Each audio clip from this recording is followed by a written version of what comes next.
There is a specific dollar amount sitting in your investment account, an amount that most people blow past in the wrong direction or never reach at all, where the annual growth your portfolio generates starts to exceed the money you're manually pushing into it every year. Once you cross it, the game permanently changes. The S&P 500's 30-year average return as of early 2026 is 10.1% annually, and the median American retirement account has $87,000 in it. The gap between those two facts is where your financial future lives. And it gets weirder. The number Charlie Munger famously named as the threshold, it was wrong. Not conceptually, mechanically, because inflation moved it 97% higher since he said it. Most financial advice you've been given is using an outdated map to describe a territory that no longer exists. Here's what this video is actually about. There's a concept in physics called escape velocity. It's the minimum speed a rocket needs to break free from a planet's gravitational field. For Earth, that's about 11.2 kilometers per second. Miss it by 1 kilometer per second, and the rocket does not gently drift sideways into a lower orbit. It falls back down completely. All that fuel, gone. Your savings trajectory works exactly the same way. There is a specific threshold dollar amount. Below it, you are the engine. Every dollar of growth depends on your manual contributions. Above it, compound interest is the engine, and you are essentially a passenger watching your money generate more money than you could ever add yourself. Most people are burning fuel their entire working lives and dying just short of that threshold. In a few minutes, I'm going to show you the exact calculation for where your personal escape velocity sits based on your current contribution rate. But first, you need to understand why almost every mainstream financial source gets the threshold number wrong by $50,000, why that mistake compounds across decades, and why the industry has zero incentive to correct it. Charlie Munger said it at a Berkshire Hathaway annual meeting in 1999. The quote became an anthem. The hard part of the process for most people is the first $100,000, Munger said. If you have a standing start at zero, getting together $100,000 is a long struggle for most people. The punchier version, the one that went viral, was blunter. Munger said, the first $100,000 is a bitch, but you gotta do it. I don't care what you have to do if it means walking everywhere and not eating anything that wasn't purchased with a coupon. Find a way to get your hands on $100,000. After that, you can ease off the gas a little bit. The quote spread because it's true. The problem is the number. Munger made this statement in the mid-90s, and when adjusted for inflation, $100,000 at the time is roughly equivalent to about $200,000 in 2025 dollars. The number itself has shifted with time, but the idea behind it has not. The first meaningful pool of capital is still the hardest to assemble, and everything that follows depends on clearing that initial hurdle. So the threshold everyone is chasing, the number on every path to financial independence chart, is a number from 26 years ago. That figure, after adjusting for inflation, is closer to $200,000 today. And yet, the entire personal finance internet still repeats $100,000 like it's a law of physics, not a price point from the Clinton administration. This is how financial myths become retirement plans. Here's the mechanics. The actual escape velocity threshold, the number where your annual market returns surpass your annual contributions, is not a fixed universal number. It's personal. It depends on what you're contributing. The math is straightforward. Divide your annual contributions by your expected annual return rate. If you're contributing $12,000 per year and you expect a 10% return, your threshold is $120,000 because 10% of $120,000 is $12,000. That's the crossover. That's the year the market does more work for you than you do for yourself. The S&P 500 average 30-year return from January 1996 through December 2025 is 10.4%, which is close to the historic average annual return of about 10%. Use 10% as your working assumption.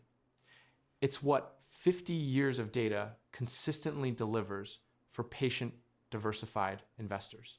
The average yearly return of the S&P 500 is 10.121% over the last 30 years, as of the end of February 2026.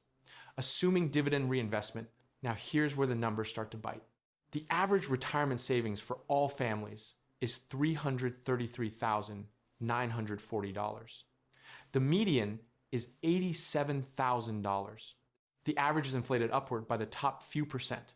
The median, the actual middle number for real American families, is $87,000. Over half of American households, 54%, report having no dedicated retirement savings at all, according to the Federal Reserve's Survey of Consumer Finances. So the median American who is saving, who is actually in the game, sits at $87,000. Their personal escape velocity threshold, assuming $12,000 per year in contributions at 10%, is $120,000. They are $33,000 short. Not a million, not $500,000, $33,000. They are one aggressive year or two normal years with no setbacks from the permanent inflection point. And they're not crossing it. Stay with me, because in a few minutes, I'm going to show you the specific behavioral mechanism that stops them. But first, let me break down the three levels of the savings game, because understanding which level you're in changes every decision you should be making. Level 1 is below $50,000 in investments. At this level, behavior is the entire game. Market returns are mathematically irrelevant. If you have $30,000 invested and the S&P 500 delivers a 10% year, you made $3,000. If you panic and sell during a correction or miss 2 months of contributions, you just wiped out a meaningful percentage of your entire market gain for the year. Contribution discipline is your only lever. Pick the blandest index fund you can find, automate your contribution, and do not touch it. Portfolio selection doesn't matter at level 1. Staying in the game does. Level 2 is $50,000 to $200,000. This is the most dangerous level, and it's where most Americans live. Americans in their 30s have an average retirement savings balance of $275,377. The median is $92,533, which means the median American in their 30s is squarely in level 2. The danger of level 2 is specific. Losses start to feel large enough to trigger emotional reactions, but gains are not yet large enough to feel like automatic momentum. This is the level where people make their worst investment decisions. They panic sell when the market drops because the dollar amount feels real. They drain the account when a purchase opportunity shows up because the money is just sitting there. Level 2 is where most escape velocity failures happen. Level 3 is above $200,000. If you invest $100,000 in the stock market with an average return of 10% per year, your investment could double every 7.2 years using the rule of 72. After 7.2 years, your $100,000 becomes $200,000. In 14 years, that grows to $400,000 without adding another dollar. At $200,000 with a 10% return, your portfolio generates $20,000 per year from pure market momentum. If the median American contributes $12,000 a year and many contribute less, the portfolio is growing faster than they can manually add to it. Before reaching that mark, your wealth depends almost entirely on your savings. Once you cross that threshold, you can begin to rely on compounding returns to accelerate your wealth. That's level 3. That's orbit. By the way, hit subscribe if you like this content. Otherwise, YouTube's algorithm may never show you my videos again. Now, here's the thing that should be making you uncomfortable, because it made me uncomfortable when I first ran these numbers properly. Americans in their 50s have an average retirement savings balance of $1,020,838. The median is $438,866. The median 50-year-old American has crossed escape velocity. $438,000 at 10% generates $43,800 per year in market growth. That is almost certainly more than their annual 401k contributions. They are in level 3, whether they know it or not. And yet, in 2024, only 35% of Americans felt on track for retirement, up from 34% in 2023, but down from 40% in 2021. The older the age group, the more likely they are to have retirement savings and feel their savings are on track. Despite that, just 42% of those aged 45 to 59 and only 50% of those 60 and over felt prepared. The median 50-year-old American has crossed escape velocity and still feels unprepared. They are generating more from market momentum than from contributions. And they're operating with level 1 anxiety. That is not a savings problem. That is a map problem. Nobody gave them the framework to understand what level they're actually on. You think the problem is not saving enough, but actually, the problem is what happens at 90% of the threshold. Let me tell you about Marcus. Marcus is not a real person. He's a pattern I've seen described in financial planning contexts so consistently that he might as well be real. Marcus is 38 years old. He's been contributing to his 401k for 15 years. He has $95,000 invested. His wife finds a vacation property they can just barely afford. They don't drain the 401k. There's a 10% penalty on early withdrawal plus income taxes, which would cost them roughly 25 to 30% of whatever they pulled out. Instead, they stop contributing for 2 years and redirect the savings to the down payment. 2 years. Just 2 years. At 38 years old. Here's the math. At $95,000, Marcus's portfolio grows 10% annually on its own. $9,500 per year without a single contribution. If he contributes nothing for 2 years, he has $115,000 after those 2 years. If he had continued his $1,000 per month contribution, he'd have approximately $145,000. That's a $30,000 difference in portfolio balance, but that's not the real cost. The real cost is that Marcus would have crossed escape velocity, that $120,000 threshold, in year 1 of those 2 years. He would have spent year 2 with the market generating more than his contributions. He didn't. He fell back below the threshold.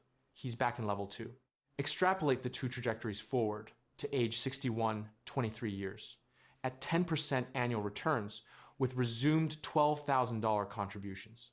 The path where Marcus crossed the threshold, approximately $1,040,000 at 61. The path where he paused for 2 years, approximately $750,000.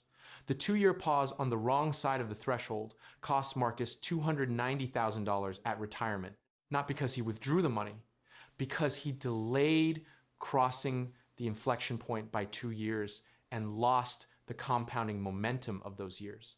This is the subplot I want you to hold in your head for the rest of this video. The threshold is not just a number, it's a phase boundary.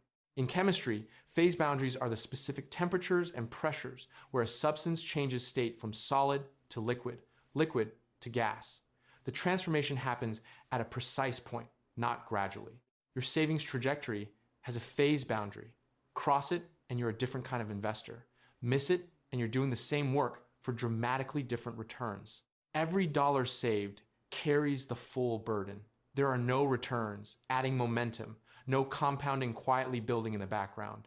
Progress depends almost entirely on behavior. That's the honest description of life below the threshold. And the financial planning industry, the people selling you actively managed funds and advisory relationships and complicated products, they are economically dependent on you staying in level 2, where complexity feels necessary and guidance feels essential. The incentive to push you through to level 3, to the orbit where you don't need much guidance anymore, is structurally absent from the industry. They charge you more money the more money you have. That fee structure is not designed to push you past the threshold.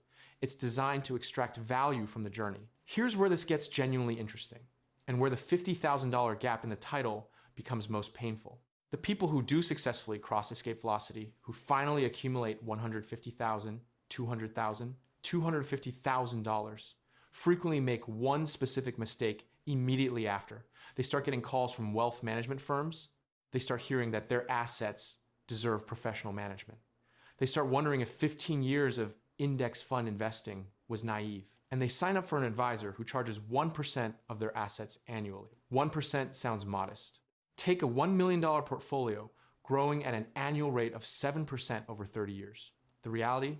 A 1% fee could shrink your portfolio by about 25% over 30 years, translating to nearly $1.9 million less on a $1 million investment. On a smaller scale, that hits the actual threshold investor.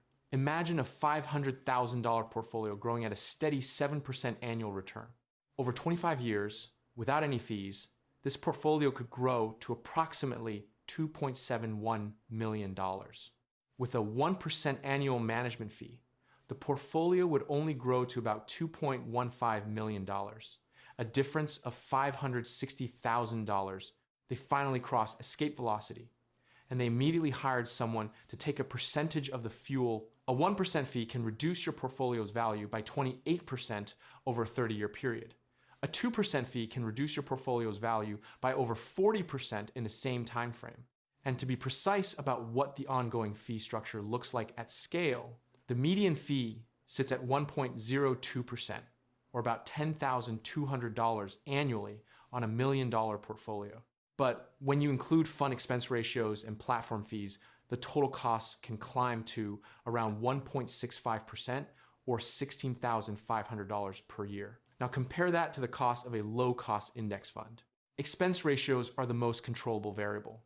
Low-cost S&P 500 index funds keep fee drag minimal. Vanguard's VOO and iShares IVV currently charge 0.03% annually, while Fidelity's FXAIX charges 0.015%. The difference between 0.03% and 1.65% is not a rounding error. Over 30 years, that difference erodes a meaningful fraction of a terminal portfolio. The research is unambiguous.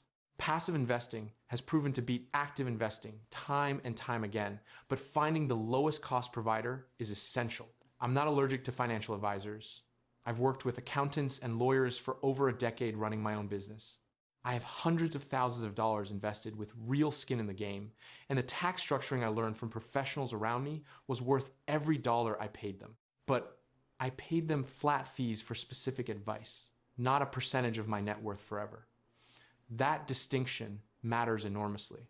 If your real questions are about retirement timing, tax strategy, insurance, and estate planning, you don't need ongoing portfolio management. You need a plan, and you can get one for a flat fee that's a fraction of the asset under management cost. The fee trap is particularly cruel for people at the threshold because it hits at the exact moment they feel like they should be doing something more sophisticated. $90,000. Index fund is fine. $200,000. Suddenly it feels like you need a professional, but the math shows the opposite is true. At $200,000, the compounding consequences of fees are starting to be significant. The larger your portfolio grows, the more damage an ongoing percentage fee does. The time to go simple and cheap is the moment you cross escape velocity, not the moment to add complexity. Knowing these things and having a framework that ties them together is different from having a vague sense that they matter. Here's the honest part. I knew about escape velocity. I knew about the inflection point.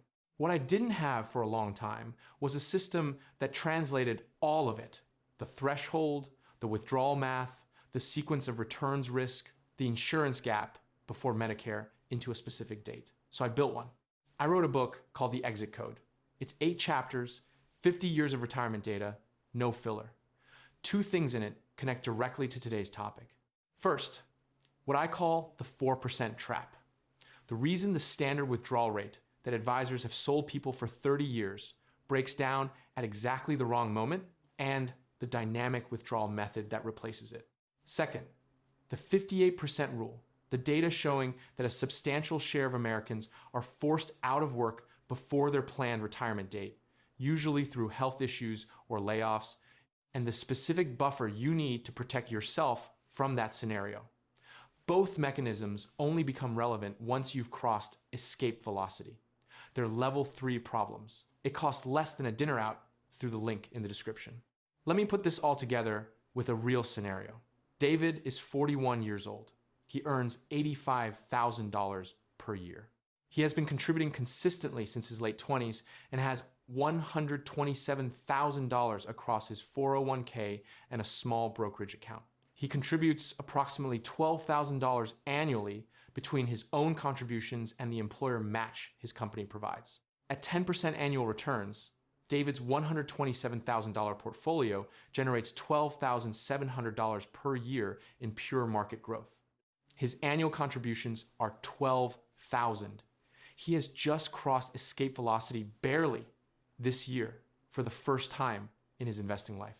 He almost certainly does not know this. No brokerage statement tells you when you've crossed the threshold. No employer-sponsored plan sends a notification. There is no bell. Here is David's path forward with specific numbers. If he holds his current $12,000 annual contribution rate, reinvests all dividends and gains, and achieves the historical average 10% annual return, which means holding a total market index fund and not selling when the market drops his portfolio at age 61, 20 years from now, is approximately $940,000, close to $1 million. From where he sits today at $127,000. Now here's what happens to David if in the next 18 months, he gets convinced by his brother-in-law that an investment property is a better use of his brokerage money, withdraws $30,000 from his taxable account, and stops 401k contributions for 18 months to service the new mortgage. His portfolio falls from $127,000 to approximately $70,000, including the $30,000 withdrawal and 18 months of missed contributions at $1,000 per month. He's back in level 2. He's below escape velocity again. His estimated terminal portfolio at 61 on the same 10% return assumption, approximately $650,000. The difference is $290,000 at retirement from one decision made in level 2 thinking by a person who had already crossed into level 3. The $50,000 gap in the title is real, and it's specifically the amount by which the average person who almost but not quite crosses escape velocity misses the threshold. They're at 87,000, the national median. The threshold for the average 12,000 per year contributor is 120,000. The gap is 33,000.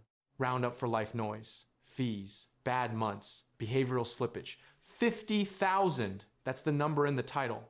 And it's the number that, if you're in level 2 right now, is worth protecting with more focus than anything else in your financial life. 3 takeaways, and these are specific to this topic, not generic advice that applies to everything. First, calculate your personal escape velocity number today, right after this video. Add up everything you contribute annually, 401k, IRA, taxable brokerage, anything. That total divided by your expected return rate, use 0.1 for 10%, gives you the threshold dollar amount. Write it down. Make it the target on your actual retirement dashboard, not a vague save more intention. Most people optimize for the wrong number. They optimize for, am I putting in 15%? Or do I have the emergency fund? Those are level 1 optimizations. The level 2 optimization is a specific dollar amount with a specific date. Second, protect the threshold crossing like it's irreplaceable, because it is. The most expensive financial decisions you can make are the ones made between 90% and 110% of your escape velocity number. That window where the balance feels like real money but hasn't yet generated level 3 momentum is where withdrawals for lifestyle purchases do the most long-term damage. Set a rule. No non-emergency withdrawals from investment accounts while you are within $50,000 of your threshold in either direction.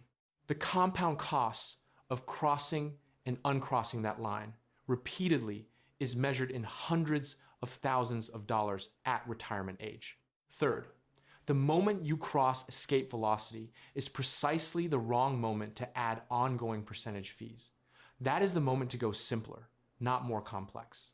Flat fees for specific decisions, a one-time retirement modeling session, an annual tax review with a CPA, an estate plan with a lawyer are worth paying for. A percentage of everything you own, charged forever as you grow into level 3 and beyond, is the financial equivalent of applying a parachute to a rocket that just achieved orbit.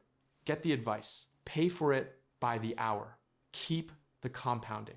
Before the inflection point, your net worth depends almost entirely on how much you save. After that, your money starts working for you. That's the whole game. And the gap between where most people are and where that threshold sits, the gap that this industry has every incentive not to close for you, is $33,000 to $50,000. That's it. 1 or 2 good years, one stubborn commitment to not retreating back below the line. Lazy investing built more fortune than crypto memes. The 54% of Americans with no retirement savings are not watching this video. The question is whether the people who are watching it know which level they're on, and whether they know what it specifically costs to miss the threshold by 1 more year.